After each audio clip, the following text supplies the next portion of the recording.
Okay, we're live. I'll add her in when she comes in. All right, great. Thank you, Chris. I'd like to call this meeting to order, the Bernards Township Sewage Authority virtual meeting, June 9, 2020. The first item on the agenda is our flag salute, which I guess is a little bit unusual given that I don't think we have a flag. There's a flag behind you. We'll go with the flag behind me then. So, yeah, if we could all join along. I pledge allegiance to the flag of the United States of America and to the republic for which it stands, one nation, under God, indivisible, with liberty and justice for all. The next item on the agenda is our open public meeting statement. Adequate notice of this meeting of the Bernards Township Sewage Authority was posted on the bulletin board in the municipal building, 1 Kyle Lane, Baskin Ridge, New Jersey. It was emailed to the Bernardsville News, Whippany, and the Courier News Bridgewater, and was filed with the Township Clerk Hall on January 3, 2020. Any motion to go into closed session will be deemed to include a motion that matters discussed at such closed session will be discussed or disclosed to the public when such matters are finally determined, and there's no further reason to prohibit the public disclosure of information relating to such matters. And I guess I took it out of order. Next item on the agenda is a roll call. Sue? Mr. Esposito? Here. Mrs. Fields? Here. Ms. Harris? Here. Ms. Orr? Here. And Ms. Pavlini?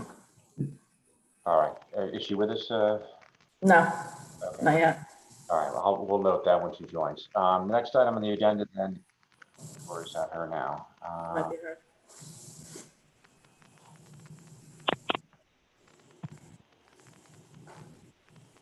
We'll give it a second. Was that the Galaxy 10 previously that was her? I wasn't paying attention. All right, well, we'll continue until she announces. So the next item on the agenda then is our, bear with me as I pull it up here. Approval of minutes. Has everyone received the regular meeting minutes, March 10, 2020 from our package? If everyone's had an opportunity, I'll take the motion to approve. Make a motion to move minutes from March 10th meeting. Thank you, Janice. Do I have a second? I'll second. Thank you, Joan. Any discussion on those minutes? Okay, hearing none, then all in favor? Aye. Any opposed? Hearing none, then the motion carries, minutes approved. Next item on the agenda is our correspondence, first quarter flow report. Tom, do you want to take us through that? Yeah, the first quarter flow report, we had a couple changes on developments where we moved them from one category to another. So Mountain View was approved by the planning board, but they don't have an allocation agreement yet. Islamic Society of Basking Ridge does, so we moved that into the appropriate category. Otherwise, not too many changes to the report right now. The flows were average, even including future development. It's like 1.97, so we're fine on our cap. So nothing particularly remarkable. Any members have any questions regarding the flows? Okay. I'm sorry. Is there a question? No. Okay. Then thank you for the flow report. And the next item on our agenda is, well, unless there's any other correspondence, Tom, I guess there's nothing else? No other correspondence tonight. All right. Next item on the agenda is our public comment. There was a request to have comments sent by email in advance. Sue, do we receive anything? I haven't received anything yet. Okay. Well, if now's the time. If we haven't received it, we're going to then close the public comment via email portion of our meeting. If there's any of you. I might suggest, Mr. Orr, we just wait a minute in case anybody sends anything in. Okay, we could do that. There was a request as part of the agenda that public comment will be accepted only during the public comment period of the meeting via email. If it was to be sent, it's to be sent to slong@bernards.org with your name and address in the email, and also including any comments. While we're waiting for emails, if there's any member that's or person that's connected via Zoom that has a public comment, and is not here on something else that's to be discussed later in the meeting, now would be the time to speak. If there's anyone, hearing no one, then if Sue, there's nothing, then we'll move on, unless you want to leave that open and come back to it, just because it's a unique aspect. I don't have anything, any emails. Board members, do you care if we leave it open for a few minutes? We'll circle back, just make sure there's nobody that wants to be heard. Or Sue, at the end, maybe you can just tell us if we got anything. We can reopen public comment. Maybe that's the best way to do it. Okay, unless any board member disagrees, I think that's probably how we'll handle that. And we'll move on to our next item on the agenda with it, which is our action items. The first item, I guess that's 8A, which honestly, I'd like to take 8A and unless board members disagree, 8A and E together. That's the flat issue for the discussion point and also the award of the contract. To me, it seemed to make sense to talk about them together. Everyone agree on making that change? Makes sense. Okay. Nobody's against that? No, okay, then we'll do that. So I don't know, Tom, if you had any preliminary comments before I ask Michael to speak. Yeah, let me just give a little introduction for the newer board members that weren't here with us last time. The solar field came online in 2011, and we've done a series of 3-year contracts on the SRECs. Those SREC prices have gradually dropped over the years. So when we go to get a new contract, rather than trying to just sell these on the spot market, we usually bring Michael Flett in.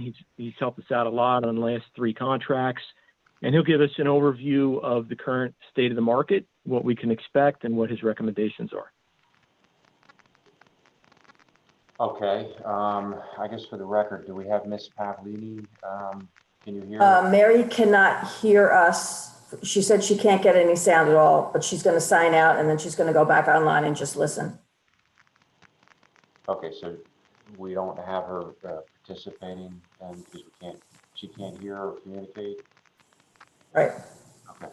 All right. I'm sorry to interrupt, Tom. Is there anything else you have to say on that? No, I think Michael has gotten us 3 contracts in the past, and that's why I asked him to join the meeting tonight and get a proposal from him.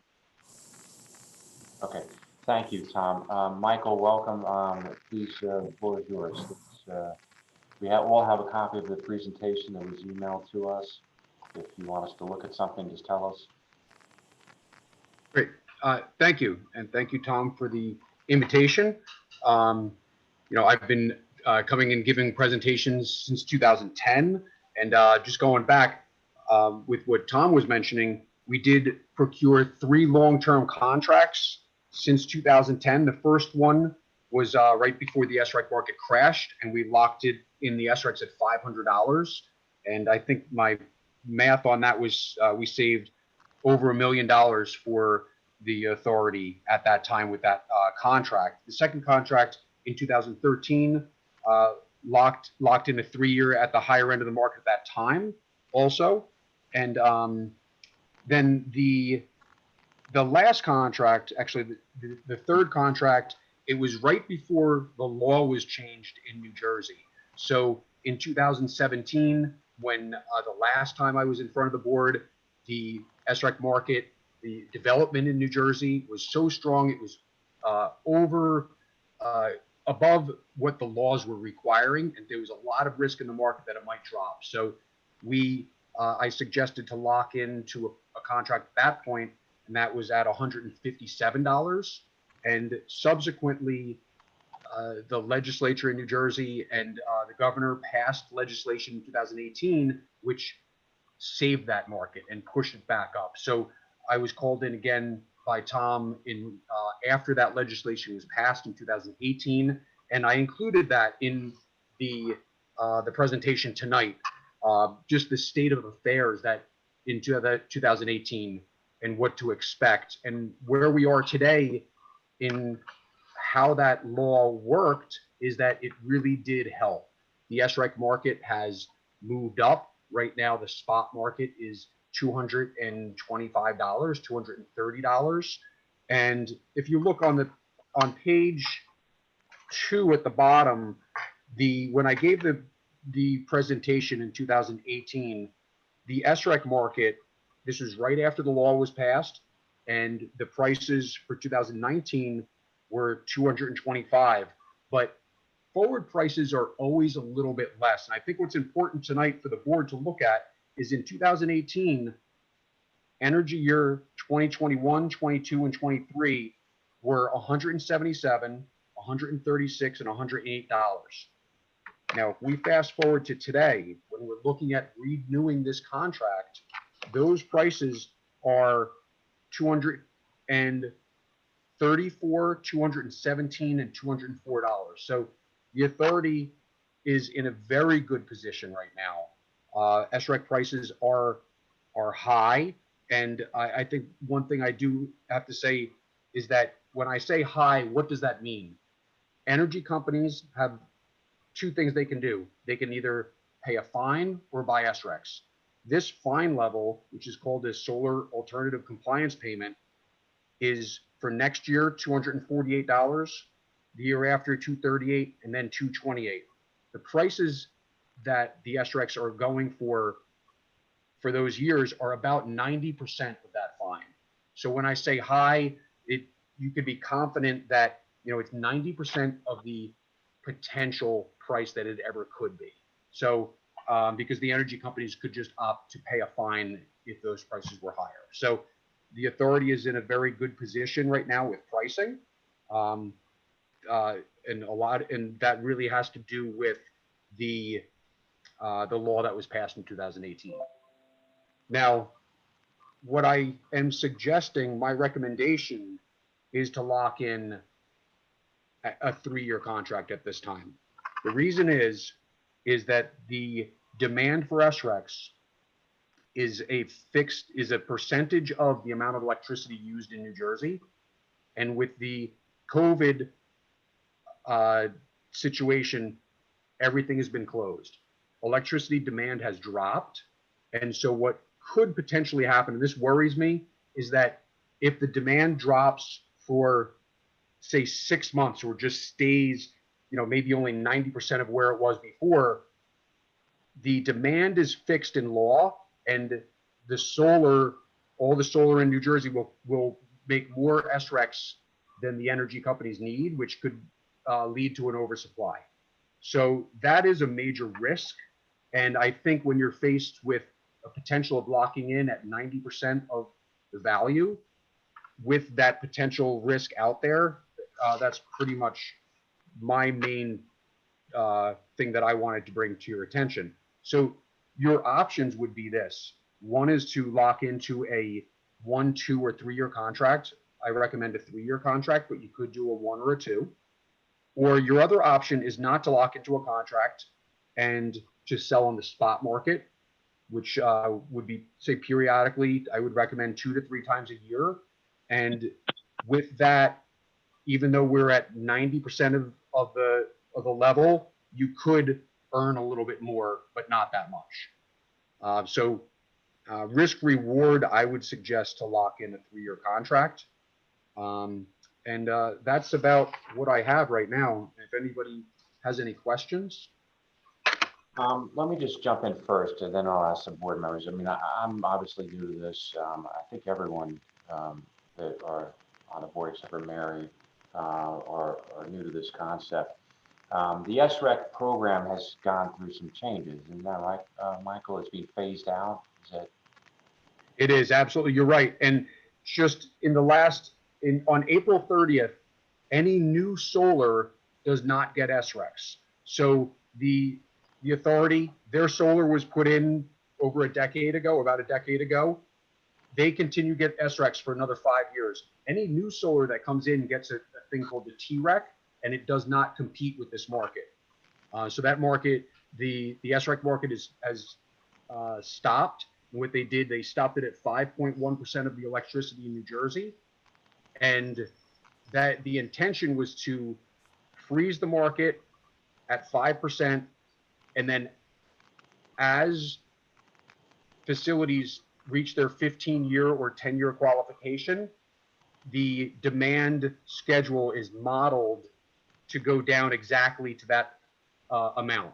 So that's a very good point that you bring up, is the fact that the market has stopped and they modeled it. That's where this COVID situation comes in, because the denominator is the demand. The denominator is the overall demand of electricity in New Jersey. So if that goes down, it could result in an oversupply. And nobody would have thought about that when they were closing the market. So it's kind of a new type of risk factor. So I appreciate the clarification. I hope the members follow along with that. The question I have then is understanding that the demand or the supply is going to be capped and that there's no new members. The program's not being abolished. It's that there's no new members. It's not, no, it's everything goes forward.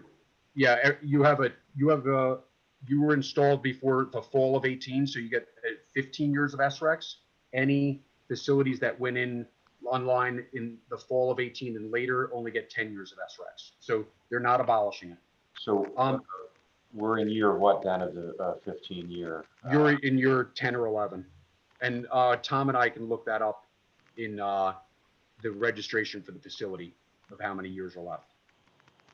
So we're talking about the maximum term you can get is a 3 year, is that? Right. So the energy companies in New Jersey, when they sell to large hospitals or manufacturers, they really only go out 3 years. So they only procure SREX to match those terms that they offer their customers. So you could go out further. However, the prices 4 and 5 years out drop significantly. So that's why we usually don't recommend. What's the impact, if any, with regard to the phasing out of the program in that there's not new members coming in? So obviously your supply is going to reach a cap. How does that factor in your opinion, or balance as against your COVID-19 concerns? Right. So there is no extra supply. So it does take out the major risk in solar development in the past, is that when panels got cheaper and the labor force got more nimble, prices kept dropping for new solar. So you were always worried about the new entrants coming in, that they would just put in more solar than the laws were requiring. So that is a good point in the sense that there is no new competition. But the problem is the demand, the electricity demand is a risk factor. And the pressure it puts on what the SREC number would be, is that the theory? Right. So each year the energy companies, this year they have to procure 5.1% of the electricity in New Jersey. And I'd have to check my numbers, but there was something like 73 gigawatt hours of electricity used in New Jersey, which would be around 3.6 million SRECs. So if that 73 gigawatt number goes down 5%, that's a significant amount of extra SRECs that will be left on the marketplace. Is that a rolling 12-month or is that per month? How does that figure work? So, I mean, to the extent the board here is looking at a 3-year versus a 1 year because of the COVID situation that you're articulating, or going to the non-locked spot purchase or sale option that you've discussed. Right. So the terms, the energy years go June to May. So I think the timing of my presentation was really to match up when the contract rolls off. So on the last day of May was the last SRECs that were produced by this facility that were locked in. And this is a new energy year, and the energy companies procure it per energy year, which is June to May. Did we miss out then on that as it relates? No. Okay, so you can retro it back to June 1? No, it's you can still procure. Yeah, this is an active time the next 6 months to still lock in this energy year. So going back to the COVID-19 concern and the lesser quantity of electricity being used, and I think we all understand that, we've all heard that in the news lately. Does that weigh in favor of considering perhaps a 1-year lock versus a 3-year lock? Have you? Right. So there's another factor that I should bring up as well. In the law in 2018, they capped the amount of money that ratepayers have to pay for solar credits and class 1 credits, and it goes from 9%, and then in year 2022 it goes to 7%. So there's a concern, because if you do the math of how many SRECs are out there and then you multiply it by the amount of electricity used in New Jersey and the typical electricity rate, it looks like if the energy companies procure all of the SRECs anywhere above $150 or $160, it will put us above the state above this 7% cap. So this is a situation that's in the law where it says the energy company, the public is not, they shouldn't be charged more than 7%. However, if everyone sold it at $220, we'd be at 9. So that's another risk factor out here, and why I would suggest to lock in is if there's really no, the law says that the ratepayer doesn't have to pay 7%, but it doesn't say how the Board of Public Utilities is going to enforce that. And I would rather be in a situation of having a contract with an energy company going into that type of situation than not having a contract and worrying about the board making some type of decision that might not be in your favor. So if I understand you correctly, then Michael, you're saying that if we're focusing on year 2022, that would weigh in favor of a longer term 3-year lock instead of the 1-year lock. Is that what you're saying? It would, because there's uncertainty in that how they're going to implement that cost cap. All right. I'd like to just put this into perspective for everyone. We didn't have any numbers in there as about what our output is, but we have a 1.1 megawatt facility, and these units are sold in 1,000 watt units. Is that correct, Michael, Tom? Right. So you generate around probably 1,200 SRECs a year. I'm sorry, say the number again. 1,200 SRECs a year approximately. Okay, so rough math, we're selling it, you said at today's price. Say 225. That's around $270,000 per year. So it's not insignificant, everyone. We should understand that the comparison Michael talked about with the spot market difference versus the lock difference, I think if I understand the numbers, Michael, was a 50 unit difference, which translates to 55,000, right? On the last contract, as I understand, or am I talking about the middle contract, the numbers, we would have done better in the spot market versus the lock market on the last go around. Correct. 55,000, but that's more risk with the ups and downs, is what I'm hearing you say. Right. So I guess right now we're at 90% of the SACP. So if we're looking at 270,000 times 3, a 3-year contract is about $800,000. So if every 10% that the SRECs move off, it's $80,000 against the township. Okay.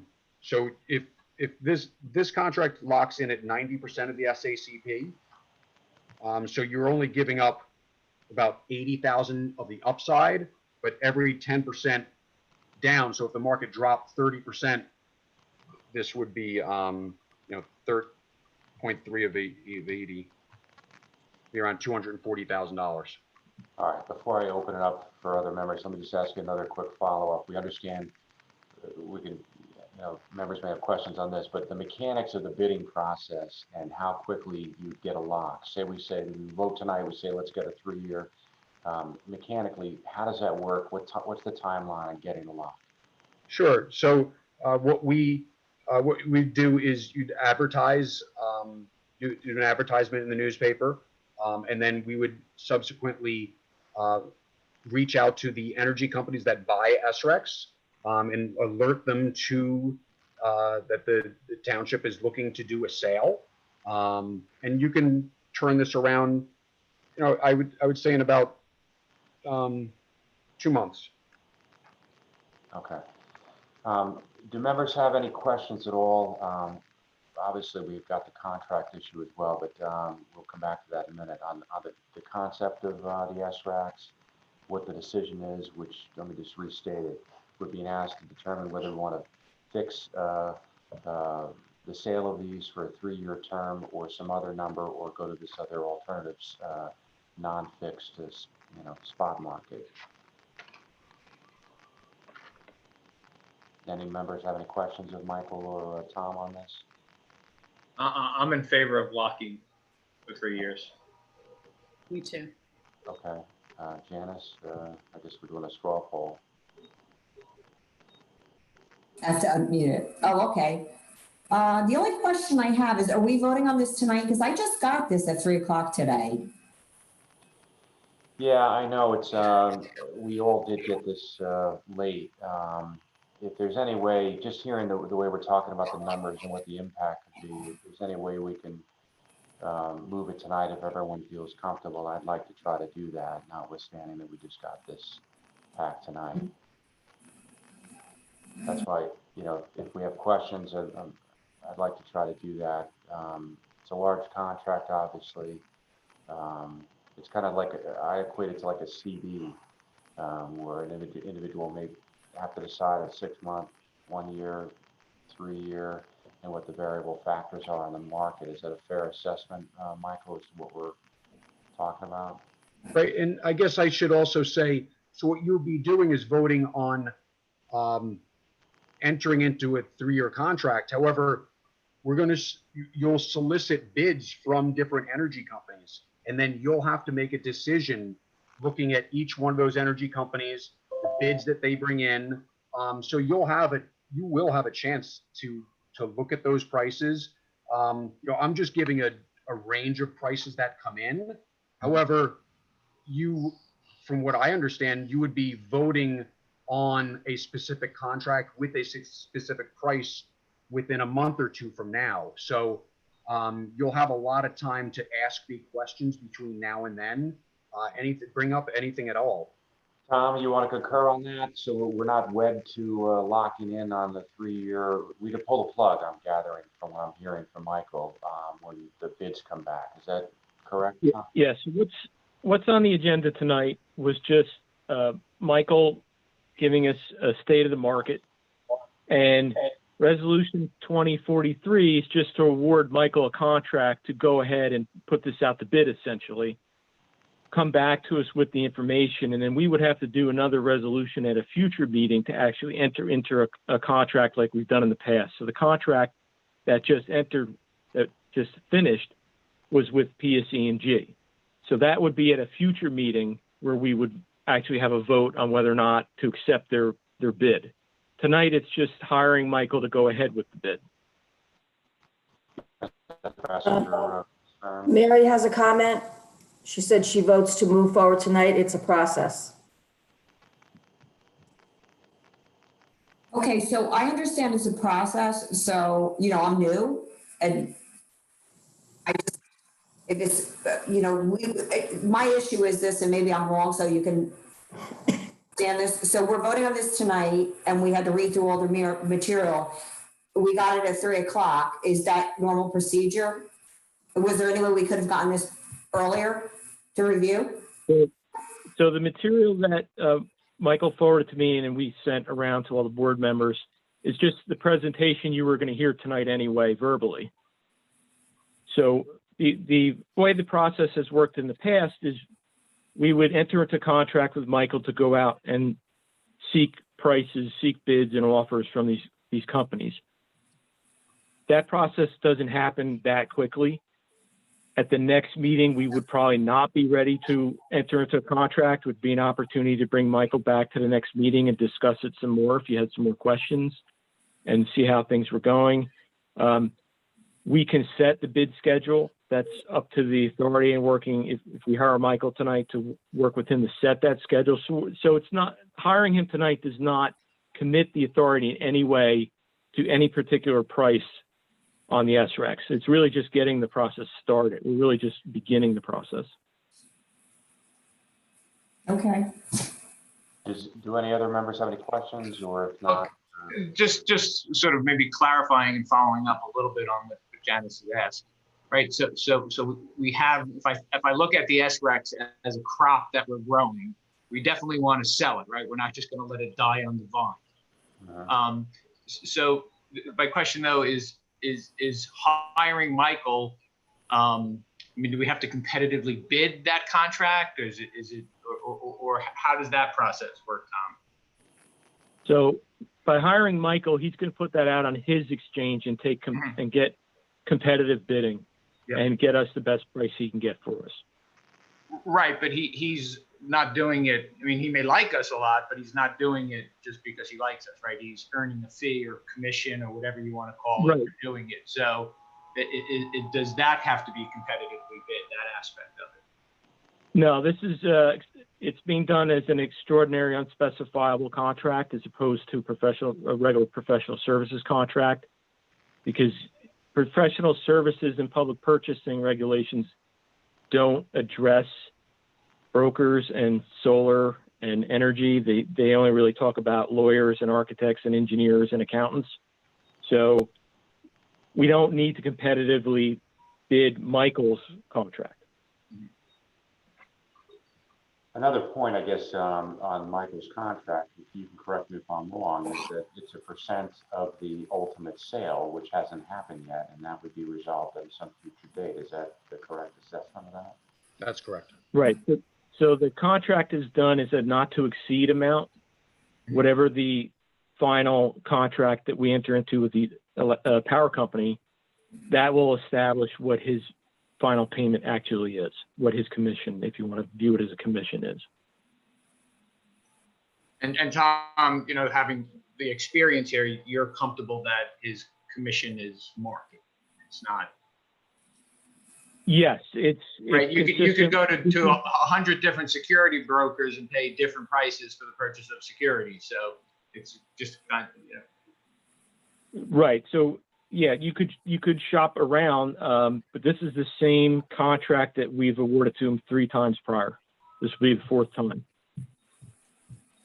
And Tom, the terms are on the proposal, right? Right. Does everyone have the proposal? It's in the back of your packet. If you want to go to. Has Michael worked with us before? Did you do the last contract? I've done This would be the last 3. This would be the 4th contract. That you personally did with us? We've always gotten good working with Michael. He's been with us from the beginning since the solar field was constructed. Oh, okay. All right. So the contract's at page 26 and 27 of the packets, resolution 2043. If everyone feels comfortable with understanding how we're going to move forward with this, I'll entertain a motion to approve 2043. I'll make a motion to approve resolution 2043. Thank you, John. Do I have a second?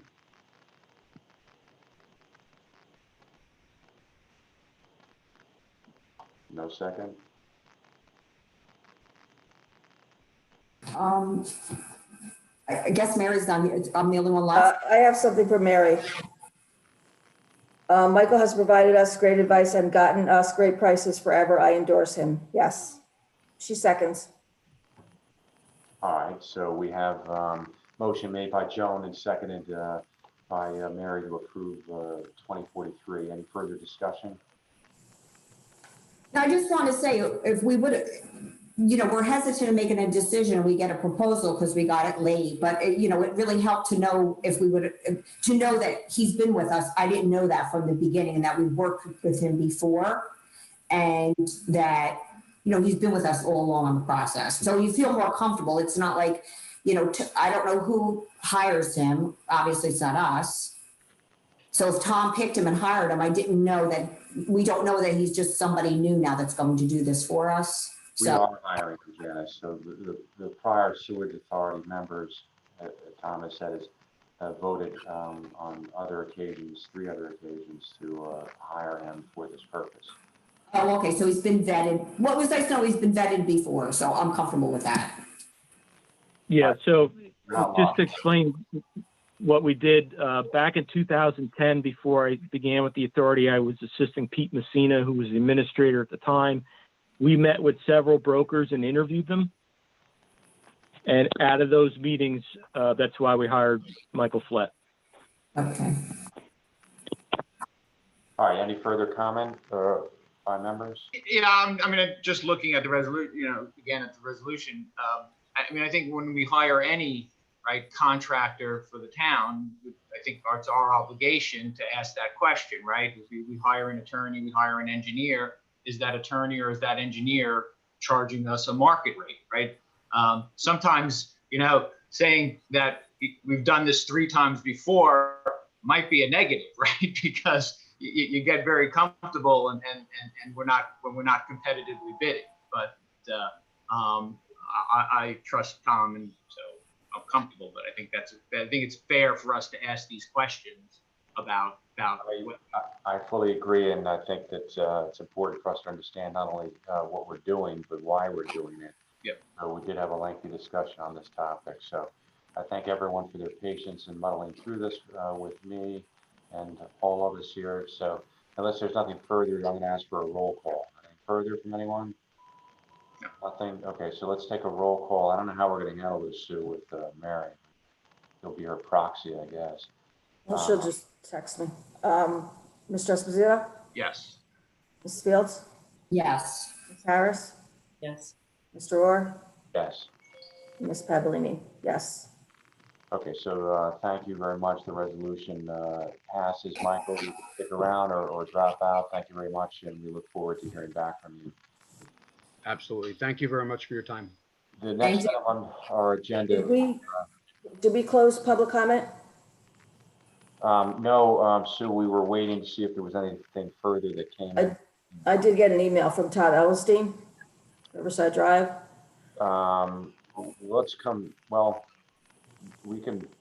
Let's do this. Let's finish our action items. We'll leave it open if there's anything else that comes in. Before we hit item number 9 on the agenda, then we'll address any and all public comments, unless board members disagree and want to handle it now.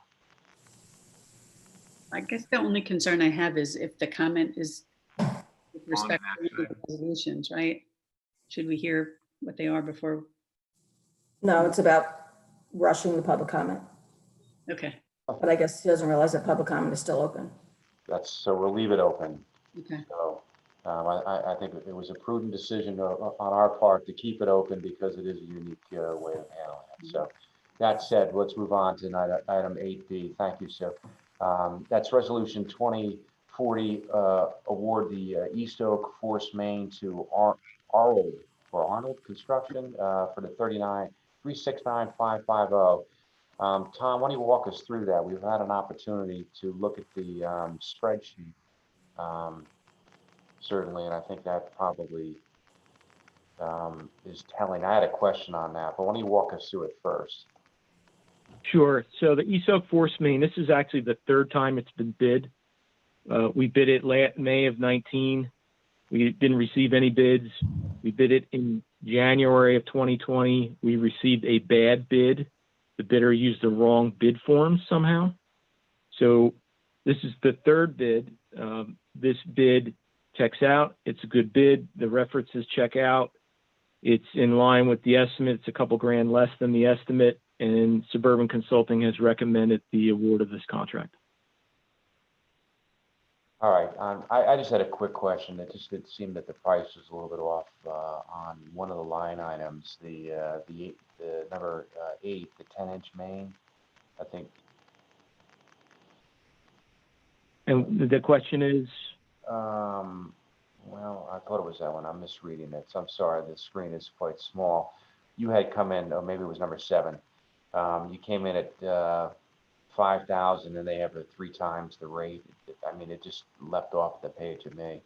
I know Yeah, that so- balances out on other things, but anything, Yeah, sometimes contractors, since that is a lump sum item, they will bury some of their other costs in the project into a lump sum item, like mobilization or something like that. There might be something the contractor is seeing in the specifications that he wants to put more in that item just because he thinks he might find other problems. Sometimes our specifications put more responsibility on the contractor when they're digging the hole, so they will pad that number a little bit. It's possible that that number on the estimate's a little bit low.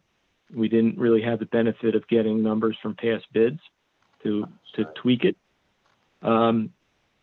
It's definitely more in the estimate, but it's not something we're really concerned about. okay. Any board members have any questions regarding this?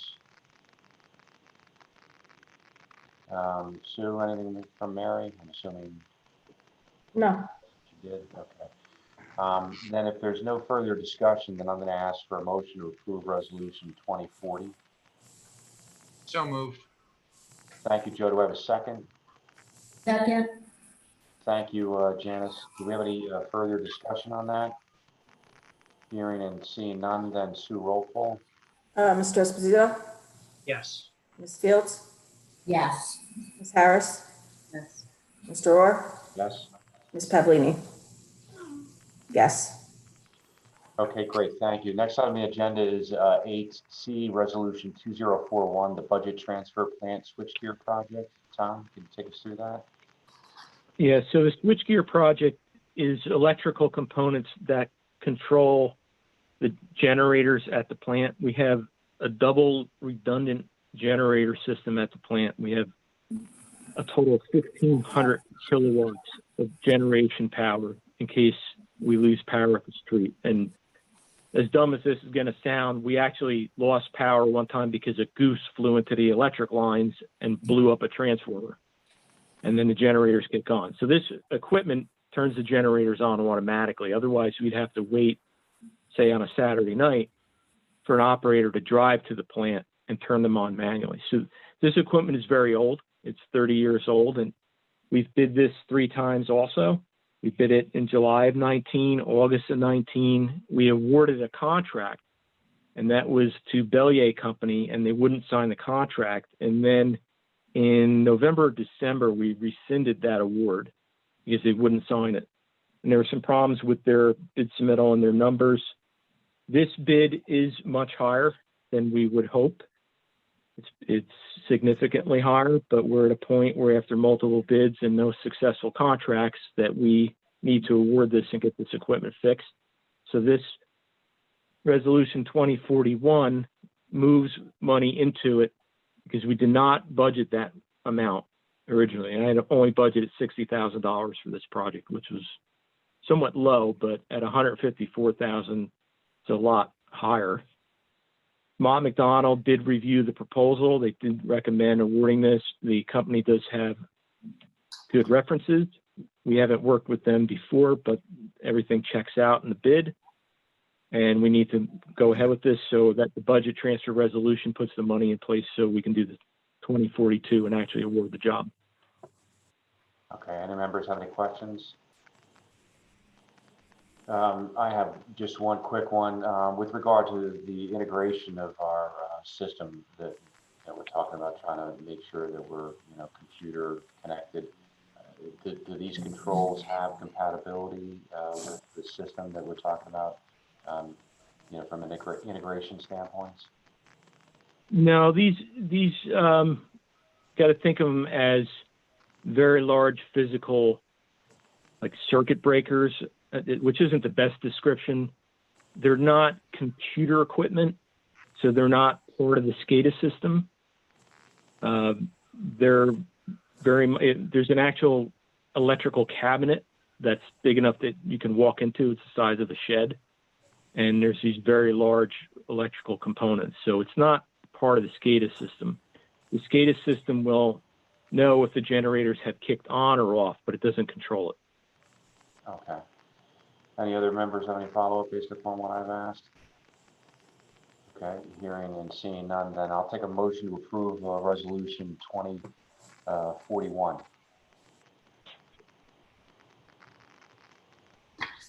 So moved. Oops, Thank you, Joe. Second. I'll second. Thank you. That was, I'm sorry, Janice or Joan? The motion's been made by Joe, seconded by Joan. Any further discussion? Hearing none, then roll call. Mr. Esposito, Yes. Ms. Fields, Yes. Ms. Harris, Yes. Mr. Orr, Yes. Ms. Pavlini, yes. And the next item on our agenda is 8D, Resolution 2042. Tom? This actually awards the construction contract for that project. Understood. Same question with the contractor, somebody you've used, and they're recommended.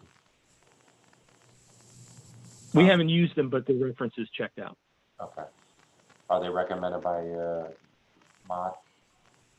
Yes, Mott wrote a memo about the bid and recommended the award. Okay. Any members have any questions? No. Hearing none then and seeing none, I'll take a motion to approve 8D Resolution 2042. So moved. Thank you, Janice. Do I have a second? Second. Thank you, Joan. Motion's been made by Janice, seconded by Joan. Any further discussion? Hearing and seeing none, roll call. Mr. Esposito, Yes. Ms. Fields, Yes. Ms. Harris, Ms. Harris, Yes. Mr. Orr, Yes. Ms. Pavlini said yes. Great. Next item on the agenda is a 8D. That's 204 through. Actually, we covered that. So at this point, we'll go circle back to our public comment. Have there been any other comments that you've received, Sue? No, just an email from Todd Elstein. Well, at this point, you may as well read the email and the comment. And we'll, Okay, Todd Elstein, Riverside Drive. Your meeting started late at 7:36. I assume you meant 6:36. This is the first virtual meeting for the authority and hopefully the last since the governor has opened up public gatherings. The new rules allow for indoor gatherings of 25% capacity, but with a 50-person limit. So there is no reason the authority can't have a regular meeting in the meeting room in Town Hall, where there is a larger capacity to allow everyone who wants to be at your meeting to be able to be there live. No reason to rush public comment. Not everyone is a typist. I would have thought someone would have seen how the other meetings were ran on either Zoom or YouTube, and a lot of room was given for public comment because of the unusual circumstances. Thank you. all right. I don't know if any member have any reaction to that. I think we're being accommodating, and if the criticism is about not allowing or having sufficient time for public comment, I think we've demonstrated the public comment session was extended, throughout the entirety of our meeting. So I don't think there's, from my perspective, any further to say. Any member have any comment on that? I just want to say to Todd, we're trying, appreciate your feedback, and the governor just came out with opening up indoor gathering. So we'll make a decision on whether or not we'll be doing that going forward, but it just came out. So that's why we're here for Zoom. All right. Okay. Thank you, Jen. Thank you. Any other member? No? Okay, moving along then. The next item on the agenda is number 9, our consulting engineers report, which, what do we have on that? Pete, is that you? I don't know, is Pete on the meeting? Yeah, I'm here, Tom. Do you have anything to add to your report? Anything of noteworthy? No, nothing further to add. That report was written, I think, around May 5th, I think was the letter. Nothing further. Any members have any questions regarding the report? Okay. Seeing none, then thank you, Pete, for that. The next item on the agenda is number 10. That's our operators report. I believe we have Bob on. He's muted though. Am I able to unmute him? I'm not sure. If I could try to answer any questions, anybody has a question. I have nothing to add, if that's, Hi, Bob. hi. Yeah, I mean, it just looked like the flows went down significantly from the prior month meeting, which we didn't have, to this month. And I guess that's consistent with the lesser rainfall. Yep, dry weather, yep. Okay. Any members have any questions regarding those two reports? Okay, great. Thank you, Bob. Yep, you're welcome. For all you do. You didn't speak a lot, but you do a lot.